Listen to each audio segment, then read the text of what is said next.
महज 4 दिन में चांद पर पहुंचा था अमेरिका।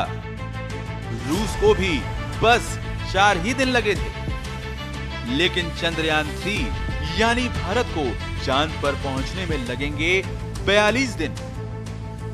आपको भी ये सोचकर आश्चर्य होगा कि भारत को चांद पर पहुंचने में आखिर इतना समय क्यों लग रहा है, जबकि अमेरिका, रूस जैसे देशों ने 50 साल पहले ही चांद की दूरी महज 4 दिनों में ही पूरी कर ली थी।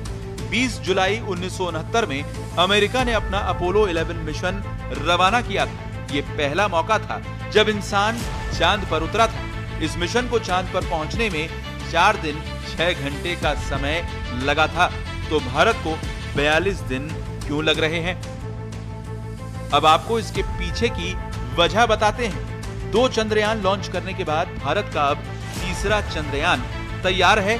14 जुलाई को दोपहर 2:30 बजे चंद्रयान 3 मिशन लॉन्च किया जाएगा।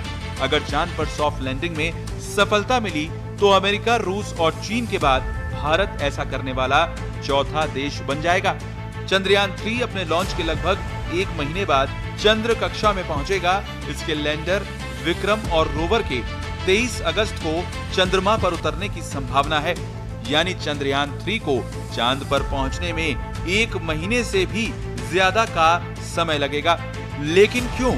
इसका जवाब रॉकेट की डिजाइनिंग, इस पर खर्च होने वाले ईंधन और चंद्रयान की स्पीड में छिपा है।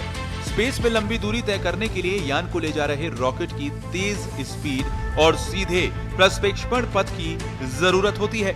अपोलो 11 की लॉन्चिंग के लिए नासा ने सैटर्न V का इस्तेमाल किया था, जो सुपर हैवी लिफ्ट लॉन्चर था। ये प्रति घंटा 39,000 किलोमीटर की यात्रा कर सकता है। इसके अलावा इसमें 43 टन भारवाहक क्षमता थी। चांद की 3,84,000 किलोमीटर की दूरी को तय करने के लिए नासा के रॉकेट ने 4 दिनों का वक्त लिया था। हालांकि इसमें आर्थिक पहलू भी है।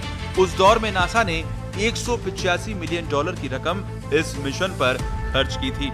इसके उलट भारत ने इतने ताकतवर रॉकेट का इस्तेमाल नहीं किया और नासा के बजट के अनुरूप बहुत कम बजट यानी लगभग 600 करोड़ रुपए में तैयार किया है।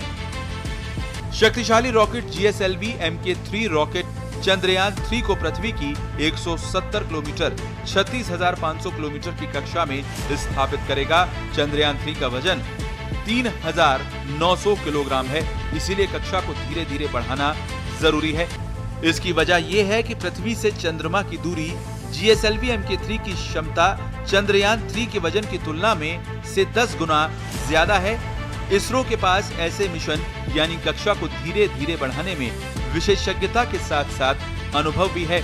मंगल मिशन चंद्रयान 1 और चंद्रयान 2 में भी इसका इस्तेमाल किया गया था। तो चांद पर पहुंचने में रॉकेट और ईंधन का बहुत महत्व होता है।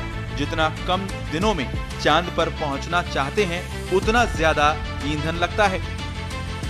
भारत ने पिछले 2 चंद्रयान मिशन के बाद अब चंद्रयान 3 में कई तरह के बदलाव भी किए हैं। चंद्रयान 3 में ऑर्बिटर मौजूद नहीं है, क्योंकि चंद्रयान 2 का ऑर्बिटर अभी भी चंद्रमा की ऑर्बिट में ठीक से काम कर रहा है।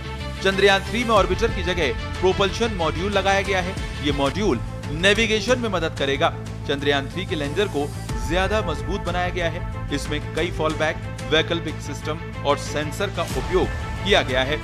चंद्रयान 2 लैंडर की विफलता का कारण बनने वाली सॉफ्टवेयर समस्या को ठीक कर लिया गया है। लैंडर में अब 5 मोटरों की जगह 4 मोटर हैं। चंद्रयान 3 की जांच के लिए सैकड़ों परीक्षण भी किए गए हैं।